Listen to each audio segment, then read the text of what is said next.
Next जो हम बात करने वाले हैं परमाणु द्रव्यमान की बात करने वाले हैं। डाल्टन के परमाणु सिद्धांत की सबसे विशिष्ट बेसिकली पहले आप ये बताओ मुझे, द्रव्यमान से आप क्या समझते हो? द्रव्यमान क्या होता है? किसी भी पदार्थ में कितना मटेरियल भरा हुआ है।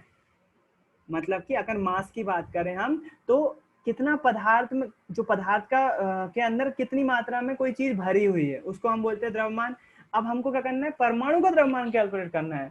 ऑलरेडी परमाणु इतना छोटा है कि दिखाई नहीं दे रहा है, फिर भी उसका द्रव्यमान कैलकुलेट करना है ना? तो उसके बारे में हम चर्चा करने वाले हैं। उसके अनुसार प्रत्येक तत्व का एक अभिलाक्षणिक गुण परमाणु द्रव्यमान होता है। डाल्टन का सिद्धांत स्थिर अनुपात के नियम को इससे इतनी भली भांति समझाने में समर्थ था कि वैज्ञानिक इससे प्रेरित होकर परमाणु द्रव्यमान को मापने की ओर अग्रसर हुए। डाल्टन ने इतना ज्यादा कंक्लूड कर दिया परमाणु के बारे में कि अब वैज्ञानिक ने उसके आगे की सोची कि अब जो है हमको परमाणु के द्रव्यमान के बारे में सोचना चाहिए। जब हमको परमाणु के बारे में इतना कुछ नॉलेज हो चुका है, तो हमको और आगे सोचना चाहिए, उसके परमाणु के द्रव्यमान के बारे में सोचना चाहिए। क्योंकि एक परमाणु के द्रव्यमान को ज्ञात करना अपेक्षाकृत कठिन कार्य था। मैंने बताया ना, परमाणु का इतना छोटा होता है कि हम देख नहीं सकते, तो उसके अंदर मटेरियल कितना भरा हुआ है ये कैसे पता कर सकते हैं? इसलिए क्या करा उन्होंने, जो है रसायन के संयोजन के नियमों के उपयोग उत्पन्न यौगिकों के द्वारा सापेक्ष परमाणु द्रव्यमान को ज्ञात किया गया। सापेक्ष मतलब कि अनुमान, एक के कंपेयर में करके। जैसे मैं बता रहा हूँ ना, मेरी हाइट बड़ी है तो मुझे बताना पड़ेगा किससे, है ना? तो वो उसको बोलेंगे सापेक्षता, किसके सापेक्ष बड़ी है। तो ऐसे ही परमाणु के द्रव्यमान को भी कैलकुलेट किया गया। किसी एक तत्व के परमाणु द्रव्यमान के कैलकुलेशन में दूसरे तत्व के परमाणु द्रव्यमान को कैलकुलेट किया गया, उसके सापेक्ष जो है वो दूसरी चीज को किया गया। यहाँ पर एक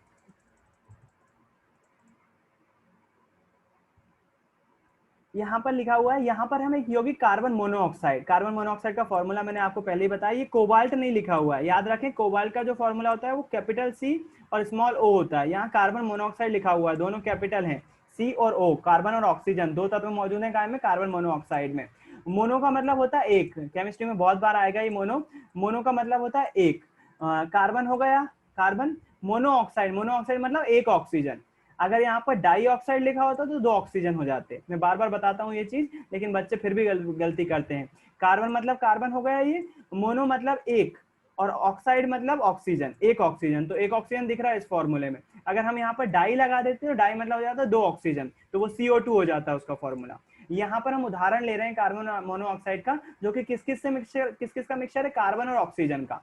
दोनों तत्वों का मिक्सचर है, कार्बन भी एक तत्व है, ऑक्सीजन भी एक तत्व है, दोनों आपस में मिलकर कार्बन मोनोऑक्साइड बनाते हैं। कार्बन डाइऑक्साइड भी बनाते हैं, लेकिन हम अभी यहाँ पर उदाहरण किसका ले रहे हैं? कार्बन मोनोऑक्साइड का ले रहे हैं। प्रायोगिक तौर पर निश्चित किया गया कि 3 ग्राम कार्बन और 4 ग्राम ऑक्सीजन के संयोजन से कार्बन मोनोऑक्साइड निर्मित हुई है ना? जैसे वो स्थिर अनुपात का नियम बोलता था ना, इतने इतने रेशो में गैस मिलाओगे तभी पानी इतने का बनेगा, वैसे ही यहाँ पर भी प्रयोग के द्वारा सिद्ध किया गया कि कार्बन मोनोऑक्साइड 3 ग्राम हम कार्बन लेंगे और 4 ग्राम ऑक्सीजन, तो हमको जो है वो 7 ग्राम जो है वो कार्बन मोनोऑक्साइड मिल जाएगा। दूसरे शब्दों में कह सकते हैं कि कार्बन अपने 4/3 गुणा अधिक, 4/3 गुणा अधिक द्रव्यमान वाले ऑक्सीजन के साथ संयुक्त होती है। मान लीजिए हम परमाणु द्रव्यमान की इकाई को एक कार्बन परमाणु द्रव्यमान के बारे में मानते हैं, तो कार्बन परमाणु को एक ही, अब यहाँ पर देखो इसको पढ़ोगे ना थोड़ा सा कंफ्यूजिंग लगेगा, लिटिल बिट कंफ्यूजिंग है ये।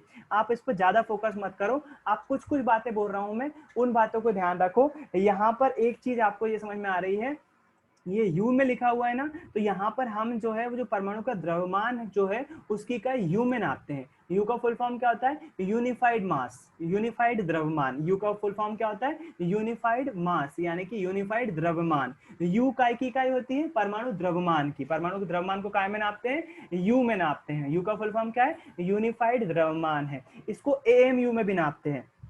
पहले एएमयू में नापते थे, लेकिन आजकल यू में नापते हैं, और यू ही काम आएगा आपका 12th में भी। लेकिन द्रव्यमानों की इकाई को जितना संभव पूर्णांक, पहले क्या करा उन्होंने? कंपेयर करके नापा। फिर उसके बाद क्या करा, बाद में वैज्ञानिकों को पता चला कि ऑक्सीजन एक ऐसा परमाणु है जो कि ऑक्सीजन गैस सबके साथ, सभी परमाणुओं के साथ बहुत हद तक रिलेट करती थी।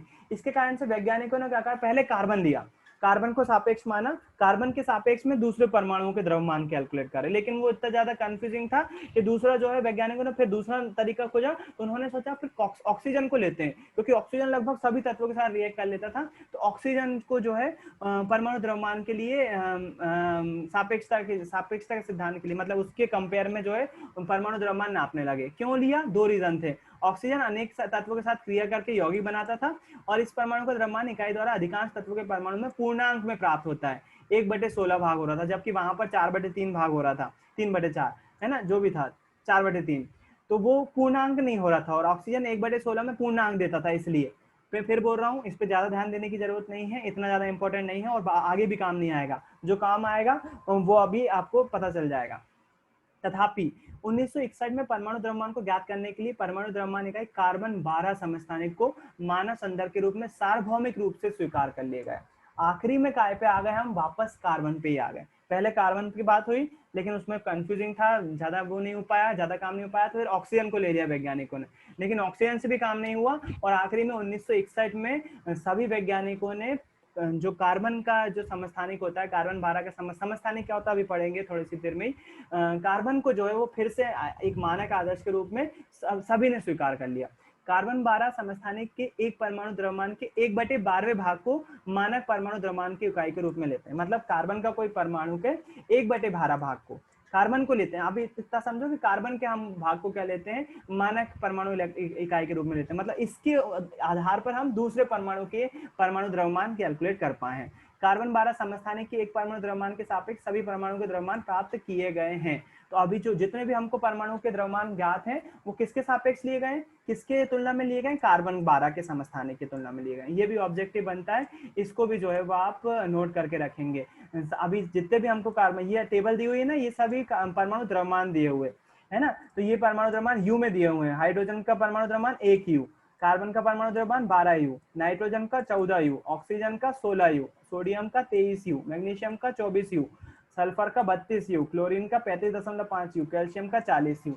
ये भी आपको याद रखना पड़ेंगे, 9th में तो काम आएंगे, तो 12th तक काम आएंगे, इससे ज्यादा करना पड़ेंगे, लेकिन 9th में अभी इतने काफी रहेंगे। कुछ एक आध और मिसिंग होगा तो वो न्यूमेरिकल में आ जाएगा, सल्फर का वैसे दिया हुआ है ना। तो ये परमाणु द्रव्यमान होते हैं, मतलब परमाणु का मास, परमाणु के कितनी मात्रा में चीजें भरी हुई हैं वो कैलकुलेट कर लिया। किसके सापेक्ष में, कार्बन के सापेक्ष में, है ना। हमने कार्बन को जो है वो आधार माना और कार्बन के सापेक्ष में इन सभी तत्वों के परमाणु द्रव्यमान ज्ञात कर लिए। मेरे ख्याल से परमाणु द्रव्यमान से तो आप समझ रहे हो उसमें कितना पदार्थ भरा हुआ है। इसको और समझने के लिए कल्पना कीजिए कि एक फल विक्रेता बिना मानक भार के फल बेच रहा है। हमारे यहाँ नॉर्मली होता है बिना मानक भार, मतलब कोई उसके पास किलोग्राम का कोई बट्टा नहीं है ना। वह एक तरबूज लेकर कहता है कि इसका द्रव्यमान 12 इकाई है, मतलब 12 इकाई है, मतलब 12, मान लो 12 इकाई है, कुछ भी 12 किलोग्राम। एक तरबूज लिया उसने, बोला ये 12 किलो का है। वह तरबूज के 12 बराबर टुकड़े करता है तथा पाता है कि उसके द्वारा बेचे गए प्रत्येक फल का द्रव्यमान तरबूज के एक टुकड़े के सापेक्ष कितना है उसके आधार पर। तो वो क्या बोल रहे हैं, इस सिनेरियो को समझो। अब क्या करता है, एक सब्जी फल विक्रेता, उसके पास बाट नहीं है कोई जिससे सब्जी नाप पाए। उसने क्या करा, उसके पास तरबूज है, तरबूज जो है उसने मान लिया, उसने बोल दिया कि भैया ये तरबूज जो है वो 12 किलो का है, 12 किलो का है। उसने उस तरबूज के क्या कर लिए, 12 पीस कर लिए, 12 पीस कर लिए। एक एक पीस कितने किलोग्राम का हो जाएगा, 1-1 किलो का हो जाएगा। बिल्कुल 12 किलो का है, उसने 12 बराबर हिस्से करे हैं, तो हर एक हिस्सा कितने किलो का होगा, 1-1 किलो का हो जाएगा। उस 1-1 किलो के आधार पर, जैसे कोई मांगने आया उसने सेब, बोले 1 किलो सेब दे दो, तो उसने तरबूज का एक टुकड़ा एक पल्ले पे रखा और दूसरे पे जो है वो सेब रख लिए। उसके जो पल्ला भारी हो जाएगा, जैसे ही पल्ला तरह आपने सब्जी नापते तो देखा ही होगा ना, 1 किलो की तरबूज के आधार पर उसने बाकी सब्जियों को बेचना चालू कर दिया। सेम केस इसी चीज को आप परमाणु के केस में देखो, है ना। उन्होंने क्या करा, कार्बन परमाणु को जो है वो उसको मानक ले लिया, जैसा तरबूज था ना वैसे ही कार्बन 12 के परमाणु को आदर्श ले लिया और उसके 12 हिस्से कर लिए। एक कार्बन परमाणु की तुलना में दूसरा परमाणु कितना भारी है उसके आधार पर बाकी तत्वों के द्रव्यमान की तुलना की गई है। समझ में आया हो, ठीक बात है, नहीं आया हो कोई दिक्कत नहीं है, इसका आपसे चैप्टर से कोई लेना देना नहीं है ज्यादा। आपको केवल और केवल इस परमाणु के द्रव्यमान से लेना देना है। क्या जो हमारे वैज्ञानिक कर चुके हैं ना मेहनत, हम उस पर कोई शंका नहीं करते, वो उन्होंने तय कर दिया है, बहुत अच्छी बात है। हमारे क्या काम की चीज है, हमारे काम की चीज ये है ना कि हाइड्रोजन का परमाणु द्रव्यमान कितना होता है, 1 यू, कार्बन का 12 यू, नाइट्रोजन का 14 यू, ऑक्सीजन का 16 यू, 23 यू, 24 यू। ये सारे परमाणु के द्रव्यमान हमारे कैलकुलेशन में मदद करेंगे। कैसे निकले हैं, कार्बन के सापेक्ष निकले हैं। कार्बन को उदाहरण लेके उसके तुलना में हमने इन सभी के परमाणु द्रव्यमान निकाले हैं, है ना। तो ये चीज जो है वो आपके मेरे ख्याल से आपको समझ में आ रही होगी कि ये परमाणु द्रव्यमान के बारे में हमको दिया हुआ है। आखिरी टॉपिक है परमाणु के बारे में, परमाणु किस प्रकार अस्तित्व में रहते हैं, परमाणु के बारे में आखिरी टॉपिक है। इसके बाद अणु बचे हुए हैं अभी, फिर उसके बाद मोल संकल्पना भी बची हुई है, चैप्टर अभी बाकी है ना। परमाणु का आखिरी टॉपिक है परमाणु किस प्रकार अस्तित्व में रहते हैं। बोलेंगे क्या हमारे आसपास परमाणु पड़े हुए होंगे, यदि हम अपने आसपास देखें तो क्या परमाणु स्थित होंगे, नहीं। ये वाला टॉपिक केवल और केवल आपको ये बोलता है कि परमाणु अकेले कभी भी अस्तित्व में नहीं रहते, वो हमेशा जो है वो झुंड में रहेंगे या फिर एक समूह में रहेंगे, और परमाणुओं के समूह को ही जो है कहा जाता है अणु या फिर मॉलिक्यूल। इंग्लिश में बोले अणु को तो क्या बोलते हैं, मॉलिक्यूल। तो इस वाले टॉपिक में बस कुछ नहीं लिखा हुआ है, सब जो कंक्लूजन निकलता है इस टॉपिक का, अधिकांश तत्वों के परमाणु स्वतंत्र रूप से अस्तित्व में नहीं रह पाते हैं, परमाणु अणु एवं आयन बनाते हैं। ये अणु एवं आयन अत्यधिक संख्या में पुंजित होकर, पुंजित मतलब जुड़कर द्रव्य बनाते हैं, द्रव्य बोले तो पदार्थ बनाते हैं। चालू कर दिया लिखना, बहुत अच्छा। तो ये जो है पुंजित होकर क्या बनाते हैं, द्रव्य बनाते हैं, पदार्थ बनाते हैं, जिसे हम देख सकते हैं, अनुभव कर सकते हैं या छू सकते हैं, है ना। मतलब परमाणु अकेले बहुत कम होते हैं, अकेले स्वतंत्र रूप से कभी ऐसा है कि परमाणु घूम रहा है कहीं, तो ऐसा नहीं है। परमाणु हमेशा कैसे रहते हैं, समूह में रहते हैं, जिनको हम क्या बोलते हैं, अणु बोलते हैं। वही अणु जो है वो पदार्थ का निर्माण करते हैं।